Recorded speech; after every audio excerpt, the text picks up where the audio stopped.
여러분 안녕하십니까? 6월 8일 목요일 뉴스투데이 강원입니다. 지난해 8월 강원도에는 역대급 폭우가 쏟아졌습니다. 4일간 내린 400mm의 비로 주택이 침수되고 하천물이 범람하면서 피해를 입은 곳이 많았는데요. 이 수해 지역들은 지금 얼마나 달라졌을까요? 이송미 기자가 그 현장을 돌아봤습니다. 곳곳에 빗물이 쏟아지자 집이 그대로 묻혔습니다. 단 몇 시간 만에 주민들은 삶의 터전을 잃었습니다. 그리고 10달이 흘렀습니다. 취재진이 현장을 다시 찾았습니다. 지붕을 덮고 있던 기왓장이 뜯겨졌습니다. 흙이 덮친 창문은 그대로 땅에 묻혀 아예 열 수가 없습니다. 1년 전과 비교했을 때 달라진 건 텃밭에 자란 잡초뿐입니다. 있었으면 죽었을 텐데 살았으니까 사진이고 뭐 이런 거 다 쓸어 묻어놓고 하나도 없어요 지금. 지금도 집에 들어갈 수 없습니다. 토사가 쓸려 내려오면서 매몰된 건데요. 지금도 집 안에는 흙이 가득 쌓여 있습니다. 집이 방치된 지 10달째. 이유는 소송 때문입니다. 임도 인근에 있던 집이 무너진 건데 산사태에 책임을 두고 벌어진 분쟁에 결론이 안 난 겁니다. 이렇게 행정 절차로 재해 복구가 더딘 곳도 있습니다. 홍천군 산마치리 마을의 한 냇가. 근처엔 주민 10여 가구가 살고 있습니다. 당시 폭우로 제방이 무너졌지만 지금도 그대로입니다. 이번엔 땅 주인의 허락을 못 받았습니다. 토지 지분을 찾을 수가 없어서 쌓여 있었던 상태에서 무너진 거기 때문에 일단은 저희가 그대로 둘 수는 없어서 복구는 진행할 거고. 이 마을의 재해 지역 4곳은 8월 말에야 공사가 끝날 것으로 보입니다. 지난해 집중호우로 피해를 입은 곳은 강원도에만 600곳. 이 중 절반은 지난달 말 공사를 끝냈습니다. 하지만 나머지는 아직 공사 중이거나 이제 막 공사를 시작했습니다. 토지 사용 허가나 환경 영향 평가와 같은 인허가 절차가 필요한 데다 관련 기관과의 소송까지 치르면 시간이 오래 걸리기 때문입니다. 그러는 사이 아무 도움도 받지 못한 주민들은 올해도 불안합니다. 거의 한 달 이상은 계속적으로 비가 온다고 이렇게 했기 때문에 그렇게 온다고 봤을 때는 또 지금 이게 또 언제 또 여기만 그런 게 아니잖아요 지금. 강원도는 나머지 복구 공사 중인 현장을 점검하고 가능한 한 이달까지는 재해 복구를 끝내겠다는 계획입니다. MBC 뉴스 이송미입니다. 본격적인 여름이 다가오면서 장마철 집중호우 대비가 중요해지고 있습니다. 속초시는 도심지 상습 침수 피해 구간에 대해 하수 관로를 준설하고 침수 대응 사업을 서두르고 있습니다. 박은지 기자입니다. 속초 도심 상가 밀집 지역인 청악 사거리. 무릎까지 물이 차오른 도로에서 한 남자가 쭈그리고 앉아 무언가 하고 있습니다. 막혀있는 빗물바지를 걷어내 물이 내려가게 하려는 겁니다. 이 일대는 최근 몇 년간 집중호우가 내렸다 하면 침수 피해가 반복되고 있습니다. 올해도 장마철 많은 비가 예보된 가운데 속초시는 장마 대비를 서두르고 있습니다. 쓰레기와 흙먼지 등이 뒤엉켜 사실상 배수가 안 되는 빗물바지 안쪽을 먼저 치우고 이후 연결된 관로 안쪽까지 고압의 물을 분사해 깨끗이 청소를 합니다. 빗물을 받아서 하수관으로 보내는 관이에요. 네, 연결관인데 여기서 이게 막혀 있으면은 여기를 청소한다 하더라도 물이 안 나가겠죠. 예, 그걸 청소를 해주는 거예요. 도심지, 저지대 등 상습 침수, 민원 발생 구간을 중심으로 하수관로와 빗물바지 5만 5천 곳을 우기 전에 준설할 계획입니다. 또 수요 조사를 통해 8개 동별로 물을 빼내는 양수기와 침수 방지 모래주머니 등 자재를 확보했습니다. 지형적인 문제나 20년 이상 된 노후관로, 하수관 용량 부족 등에 대한 근본 대책 마련도 서두르고 있습니다. 2025년까지 국비 270억 원이 투입되는 도시 침수 대응 사업은 연말까지 실시 설계가 마무리될 예정입니다. 도시 침수 대응 사업을 실시해서 근본적인 관로 신설 및 개량 등을 통해 도시 침수를 사전에 예방할 수 있도록 최선을 다. 기상청은 오는 19일쯤 제주도부터 올해 장마가 시작될 것으로 예보한 가운데 길에 버려진 담배꽁초나 쓰레기가 배수로를 막지 않도록 집중호우에 대비한 시민 동참도 필요해 보입니다. MBC 뉴스 박은지입니다. 지난 2월 발전소 시운전을 위해 유연탄 육상 운송을 추진했던 삼척 블루파워가 지역사회의 반대와 정부의 재검토 지시에 이 같은 계획을 접는 듯 했습니다. 하지만 이후 육상 운송 경로 수정과 분담금 지급 방안 등을 내놓으며 민심 달래기에 나섰지만 지역의 반발은 계속되고 있습니다. 배연환 기자가 보도합니다. 지난 2월 삼척 블루파워에 유연탄 육상 운송 계획이 알려졌습니다. 침식 저감시설 미흡 등의 이유로 유연탄을 하역하기 위한 맹방 항만 건설 중단 명령이 내려지며 당초 계획한 해상 운송이 불가능해지자 육상 운송으로 바꾼 겁니다. 국도 7호선을 통한 운송 계획이 드러나면서 즉각 지역과 지자체, 정치권이 반발하고 나섰습니다. 삼척과 동해의 핵심 교통축인 국도 7호선으로 유연탄을 육상 운송할 경우 분진과 소음 피해가 발생한다는 겁니다. 산업통상자원부도 블루파워에 공문을 보내 주민들의 수용 의견을 확보하라고 요구해 사실상 육상 운송 계획을 중단시켰습니다. 블루파워는 육상 수송 경로를 바꾸고 지역에 분담금을 내는 조건으로 방향을 전환했습니다. 국도 7호선 이용 구간을 크게 줄이고 동해고속도로를 통과하는 방안을 추가해 맹방으로 이동하겠다는 겁니다. 또 주민 의견 수용성 확보를 위해 동해 지역의 피해 보상금 명목으로 26억 원의 분담금을 제시한 것으로 알려지고 있습니다. 전체 노선의 길이는 늘어났으나 인구 밀집적 통과를 최소화할 계획입니다. 운송으로 인한 도로 보수를 비롯해 사회 공헌 사업도 적극적으로 전개하여 산업통상자원부는 경로 변경안과 주민 수용성 확보 방안 등을 다각적으로 검토해 지자체와 협의를 거쳐 운송 가능 여부를 결정하기로 했습니다. 수용성이라는 게 뭐 약간 개량적으로 나올 수 있는 것이 좀 어렵잖아요. 관련된 이제 지자체 등하고 이제 내용들을 좀 협의를 하고 관련된 사항에 대해서 주민들을 상대로 이제 설명을 충분히 해라라고 이제 저희가 이제 요청을 했던 거고요. 하지만 일부 주민들과 지역 사회단체, 동해시 의회 등은 동의할 수 없다고 반발하고 있습니다. 앞서 주민들이 반대했는데도 석탄 운송선을 지속적으로 들여왔다며 사실상 주민 의사를 무시했다는 겁니다. 지금 이런 상황을 본인들이 만든 거예요. 근데 이제 와서 이거를 해달라고 한다? 그리고 동해시장님께서 이거를 허용하려 한다? 이거는 주민들은 전혀 받아들일 수 없는 겁니다. 육상 운송에 반대하는 주민과 사회단체는 집회 개최 등을 예고하고 있어 당분간 논란과 갈등이 계속될 전망입니다. MBC 뉴스 배연환입니다. 대중교통을 이용해 약속 장소에 가고 맛집이나 예쁜 카페를 찾는 일.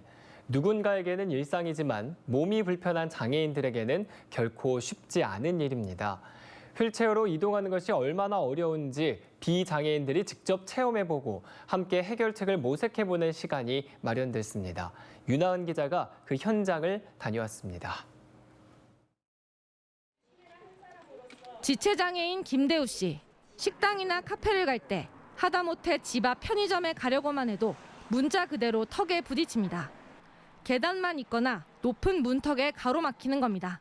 어디를 가더라도 휠체어가 들어갈 수 없는 곳이 많기 때문에 항상 그거를 미리 알아봐야 되는 게 어렵습니다. 아무래도 휠체어가 들어갈 수 있게 계단 대신에 경사로가 있던지 그런 게 필요한 것 같습니다. 이처럼 휠체어를 타고 이동해야 하는 장애인들이 느끼는 가장 큰 불편은 마음 편히 갈 수 있는 곳이 너무 적다는 것입니다. 장애인들의 불편에 공감하고 누구나 평범한 일상을 누릴 수 있도록 우리 동네부터 바꿔보자는 움직임이 시작됐습니다. 장애인과 비장애인이 함께 휠체어를 타고 보행 환경을 점검해보는 행사가 열렸습니다. 늘 걷던 동네 길이지만 휠체어를 타고 보니 모든 게 달라집니다. 언덕이라 부르기도 민망한 완만한 경사도 도움 없이 혼자서 올라가기란 쉽지 않고 내리막은 마치 롤러코스터 같이 아슬아슬하게 느껴집니다. 뒤로 잡아주세요. 됐다. 아우 힘들어. 원주시 장애인 종합복지관 이용 장애인들과 인근 공공기관, 지역 주민 등 50여 명이 동참했습니다. 앞으로 함께 동네를 조사하고 인도의 장애물을 치우고 경사로를 만드는 사업에 참여하게 됩니다. 제가 운동을 거의 다 하는 사람인데 이거 했을 때 균등하게 힘을 둘 수가 없을 만큼 아주 능숙하게 오래되지 않는 사람은 힘들 것 같아요. 원주시 의회도 장애나 나이, 국적 등에 관계없이 모든 사람이 편안하게 이용할 수 있는 생활 환경을 만들자는 취지에 원주시 유니버설 디자인 조례를 발의하는 등 지원에 나섰습니다. MBC 뉴스 윤하은입니다. 최근 전임 최문순 지사 도정에 대한 강원도 감사위원회의 감사 결과에 대해 여야 반응이 엇갈리고 있습니다. 민주당은 동해 망상지구 개발 사업은 지난해 검찰에서 혐의 없음으로 종결됐지만 강원도가 또다시 의혹을 제기하며 수사 의뢰했다며 이는 명백한 정치 보복이라고 주장했습니다. 또 드론 택시 개발 사업도 전문가 검토와 심의를 거쳐 진행된 사업이라고 덧붙였습니다. 이에 반해 국민의힘 강원도당은 최문순 전 지사가 진실 앞에 당당하다면 입장문만 낼 게 아니라 도민들에게 직접 설명해야 한다고 주장했습니다. 김진태 강원도지사가 MBC 라디오 시선집중에 출연해 인제와 태백, 영월에 케이블카 설치 의사를 밝혔습니다. 김 지사는 강원특별자치도법 통과와 관련한 인터뷰를 주로 진행하면서 환경영향평가 권한을 도지사가 이양받았는데 지사가 단독 판단을 내릴 대상이 어떤 거냐는 질문에 영월, 태백, 인제에 케이블카를 하고 싶은 데가 있다고 밝혔습니다. 최문순 전 지사를 경찰에 수사 의뢰한 부분에 대한 질문에는 드론 택시를 개발한다고 예산을 엄청 축내는 일이 벌어져서 사실 확인과 재발 방지 차원에서 수사 의뢰를 하게 됐고 이게 무슨 정치적인 문제라거나 이런 것이 아니고 모양도 좋지 않은데 부득이하게 그렇게 됐다고 답했습니다.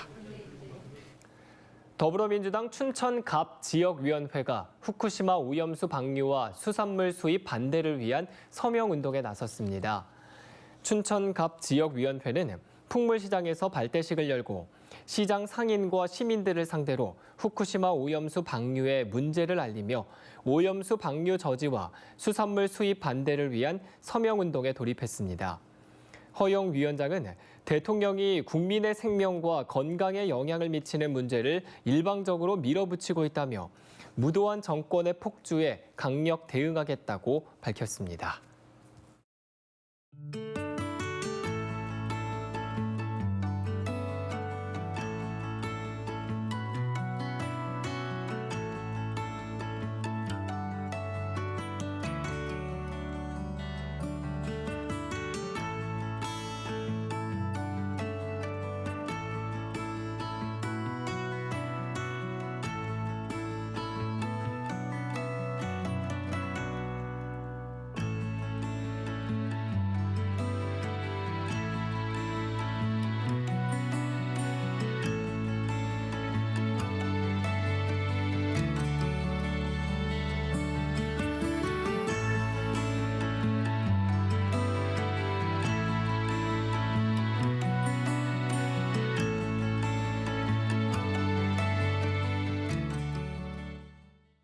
(1960년대) 동해상에서 조업 중 납북됐다 돌아와 반곡법 위반으로 처벌받은 선원들의 재심 사건에 대해 검찰이 무죄를 구형했습니다. 춘천지검 속초지저청은 1968년 고성군 거진항에서 출항해 동해상에서 조업 중 북한에 끌려가 1969년 돌아온 납북어부 5명에 대한 재심 공판에서 당시 불법 구금 상태로 수사가 진행됐다며 무죄를 구형했습니다. 선고 공판은 오는 28일 춘천지법 속초지원에서 열릴 예정입니다.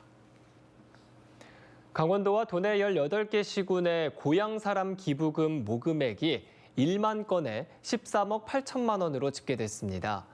춘천시에 따르면 올해 1월부터 5개월 동안 춘천시가 1,100여 건, 1억 2,600만 원으로 모금액이 가장 많고 이어 강릉과 평창이 각각 1억 1,800만 원으로 나타났습니다. 강원도는 488건에 7,100만 원으로 중하위권에 그쳤고 양양군이 217건에 2,600만 원으로 모금액이 가장 적었습니다. 동해안권 경제자유구역청의 망상 1지구 시행자 지정, 직권 취소 추진에 대해 동해 ECT 측이 반박 입장을 내놨습니다. 동해 ECT는 보도자료를 통해 경제자유구역청의 직권 취소 추진은 자유지만 무책임한 권한 행사에는 엄중한 책임이 따르며 현재 새로운 대표 체제에서 경매 유예와 사업 정상화를 추진하고 있다고 밝혔습니다. 동해 ECT는 또 이와 관련해 7월 20일 기자회견을 개최하고 향후 사업 진행 방향에 대해 구체적으로 밝힐 예정이라고 덧붙였습니다. 한편 동해안권 경제자유구역청은 동해 ECT 소유 토지 법원 경매 절차 진행, 실시계획 승인 신청 조치계획 미이행 등을 이유로 시행자 지정 직권 취소를 추진하고 있습니다. 제58회 강원도민 체육대회가 막을 내렸습니다. 이번 도민체전에는 18개 시군에서 41종목, 선수단 9,420명이 참가해 대회 신기록 61개를 기록했습니다. 7개 시 2개 군으로 구성된 1부에서는 강릉시가 종합 우승을 차지했고 춘천과 원주가 그 뒤를 이었습니다. 9개 군으로 구성된 2부에서는 횡성군이 우승했습니다. 손흥민 국제유소년 친선축구대회가 개막했습니다. 올해 2회를 맞은 이번 대회는 춘천시가 예산 3억 5천만 원을 투입했고 한국과 중국, 베트남 등 6개국 11개 팀 선수단 200명이 참가해 한 팀당 5경기씩 경기를 진행합니다. 이번 대회는 춘천시 동면 손흥민 체육공원에서 10일까지 진행되고 손흥민 선수의 참석 여부는 불투명한 상황입니다. 춘천시는 이탈리아 문화제 차오 이탈리아를 오늘 16일부터 18일까지 4일 동안 개최합니다. 개막일인 오늘 16일 한림대학교에서 춘천시와 주한 이탈리아 대사관, 한림대가 공동 주최하는 기후행동 국제 컨퍼런스에 이어 구봉산 산토리니 야외 공연장에서 개막식이 열립니다. 17일에는 농업기술센터에서 이탈리아 요리를 배우는 쿠킹 클래스가 열리고 문화제 기간 4일 동안 메가박스 남춘천 지점에서는 이탈리아 영화가 상영될 예정입니다. 강원 창조경제혁신센터가 홍천군 창업체험점포 꾸미룸에서 제16기 신사업 창업사관학교 입학식을 열었습니다. 중소벤처기업부와 소상공인진흥공단이 함께 추진하는 신사업 창업사관학교는 혁신적인 아이디어와 고유 기술을 보유한 예비 창업자를 발굴해 단계별로 지원하는 소상공인 창업 지원 사업입니다. 올해는 20명의 예비 창업자가 선발돼 11월까지 각종 교육 혜택이 주어지고 최대 4천만 원의 사업화 자금이 지원됩니다. 지역사회의 싱크탱크 기능을 하게 될 상지대학교 부설 지역정책연구소가 출범했습니다. 연구소는 출범을 기념하는 세미나를 열어 도쿄대학 사례를 바탕으로 지역과 지역대학의 경쟁력 강화를 위한 연구소의 역할을 제시하고 지역 현안에 능동적으로 대응하는 싱크탱크로 기능할 연구소의 방향성을 모색했습니다. 상지대 부설 지역정책연구소는 세미나와 학술 행사를 통해 지역사회와 대학이 직면한 문제를 체계적으로 진단하고 구체적인 해법을 제시하는 역할을 해나가겠다고 밝혔습니다. 북부지방산림청이 여름철 산사태 현장 예방단을 운영합니다. 산사태 현장 예방단은 모두 24명으로 춘천과 홍천, 인제 등 6개 구규림 관리소에서 각각 4명씩 선발해 산사태 예방을 위한 활동을 벌입니다. 이에 따라 여름철 자연재난 대책 기간까지 관내 산사태 취약지역 1,381곳에서 재해 예방 순찰과 응급 조치, 재난 대응과 복구 등을 진행합니다. 농림축산식품부가 주관하는 농어촌 취약지역 생활여건 개조 사업에 홍천군이 선정됐습니다.